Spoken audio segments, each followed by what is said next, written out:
Hello guys, मैं आपकी राधिका। हमारे यूट्यूब चैनल पे आप लोगों का बहुत बहुत स्वागत है। आज सुंदर सा ज्योतिया माता का एक सोहर गीत लाई हूँ।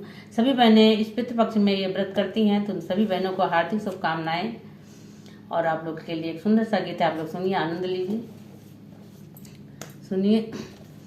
कहवा जीवतिया माई नैहर तो कहाँ पे, सासुर तो कहाँ पे, सासुर हो सखिया के तुआ पे आशा न लगावै सखिनी, सब पूजै सखिनी, सब पूजई हो सखिया के तुआ पे आशा न लगावै सखिनी, सब पूजै सखिनी, सब पूजई हो।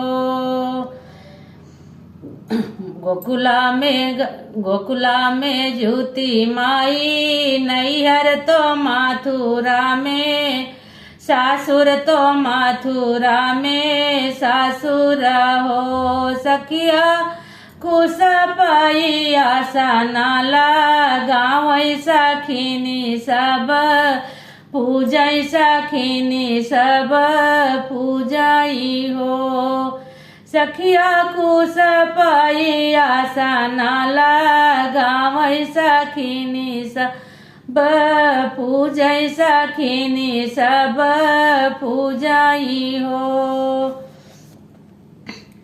दोनों कर जोड़ी तीरियवा माइया लगे ठाड़ी, माइया लगे ठाड़ी हो सखिया आखिया से चुए लाया सोइया, तो मैया से आरज करई, मैया से आरज करई हो। केहू का दी मैया दुई लाला कोई का चर लाला, कोई का चर लाला हो सखी हमहु तिरियवा रहे ठाड़ी, हमाए नाही देखनी, हमें नाही चितवाई हो। यतनी बचन सुनी मैया तो मन बड़ा भावुक, तो मन बड़ा भावुक हो। मैया भर मुँह दे लिया सिसवा ललन, तोहरे होई है ललन, तोहरे होई हई हो। बेटी जाऊ तू अपने सासुर घर आऊ रौ, साजन घर आऊ रौ, साजन घर हो।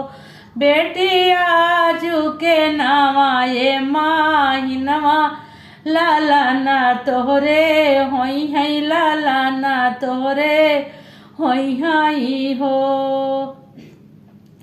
8 मास नऊ बीते लालाना जा नमली है, लालाना जा नमली है हो सखिया सुनी के आनंदित पूरा घरवा महाल उठे सोहर, महाल उठे सोहर हो सखिया सुनी के आनंदित पूरा घरवा महाल उठे सोहर, महाल उठे सोहर हो।